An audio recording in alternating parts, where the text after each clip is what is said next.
더불어민주당을 포함한 야 6당이 발의한 이진숙 방송통신위원장에 대한 탄핵소추안이 이르면 오늘 오후 국회 본회의를 통과할 걸로 보인다. 민주당은 윤석열 정권의 방송 장악 시도는 독재자의 길을 가겠다는 선언이라며 탄핵소추안을 만장일치로 당론 의결했다. 참 웃기는 일이다.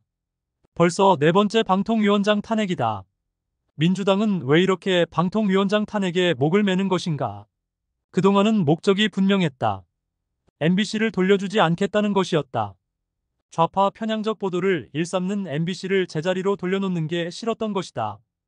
MBC가 있어야 가짜뉴스 작업도 하고 지들 원하는 대로 언론 플레이를 할 수 있을 텐데 MBC 사장이 교체되면 그렇게 하기가 어렵기 때문이다. 국민들은 뻔히 다 알고 있는데 지들만 윤 정권이 방송을 장악한다고 가짜뉴스를 퍼뜨리고 있다. 그동안 MBC를 장악하고 있던 게 누구였던가?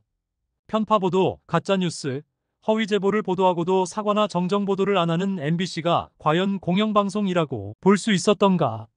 그런 이유로 박문진 이사교체를 하지 못하게 하기 위해서 필사적으로 방통위원장을 아무런 이유도 없이 탄핵해왔는데 결국은 이진숙을 막지 못했다. 게임에서 진 것이다. 승자는 정부였다. 윤 정부는 결국 이진숙 임명 하루 만에 KBS와 박문진 이사교체를 적법적으로 교체했고 민주당은 막을 방법이 없었다. 그러고 나서 이제 화풀이를 하고 싶은 것이다. 그래서 이진숙을 임명 하루 만에 탄핵 소추 발의를 한 것이다. 그런데 이진숙은 사퇴를 할 의향이 없다고 한다. 왜? 할 일을 했으니 급할 게 없기 때문이다. 헌재의 판단을 받아서 몇 달간 직무정지 뒤 복귀해서 일하면 되기 때문이다. 이진숙의 탄핵이 용인될 거라는 법조인은 아무도 없다. 하루 일했는데 무슨 중대한 헌법, 법률 위반을 했다고 탄핵이 되겠는가? 이진숙은 탄핵이 각하되거나 기각되면 오히려 탄핵의 사유가 없었다는 게 증명되는 거기 때문에 방통위원장으로서의 정당성을 확보할 수 있다. 민주당도 이걸 모를 리 없는데 얼마나 약이 오르고 화가 나면 이런 막무가내 탄핵을 하겠는가? 그런데 이제 교체된 박문지 이사들이 MBC를 정상화시키는 게 가능해졌으니 정부 여당 입장에서는 탄핵을 하거나 말거나이다. 민주당 지들만 약올라서 열폭하는 것이다. 민주당은 두 달 동안 계속 반복되는 탄핵이나 특검 정국에서 얻은 게 아무것도 없다.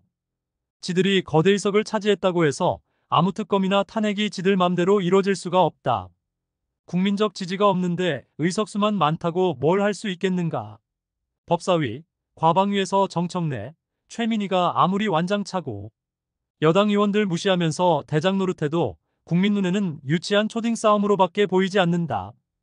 22대 국회 두 달 동안 이어진 특검, 탄핵 정국에서 민생은 사라졌기 때문이다. 이재명이 전당대회 돌아다니면서 먹사니즘 구호 떠드는데 말로만 떠들 뿐 국회에서는 이지랄들을 떨고 있는데 어떤 국민이 이재명 말을 곱게 듣겠는가? 거대 의석수를 가진 민주당이지만 결국 정부 여당과의 싸움에서는 이길 수 없다는 게 이 방통위 싸움에서 보여진 것이다. 앞으로도 현금 25만원 살포법, 노란봉투법 등 여야 협의 없는 민주당의 일방적 법안에 대통령은 당당하게 거부권을 행사할 것이고 한동훈 체제의 국민의힘은 108석으로 국회에서 막아낼 것이다. 국민의힘도 할 수 있는 걸 하지 못하지만 민주당도 결코 지들이 원하는 것을 할 수는 없을 것이다.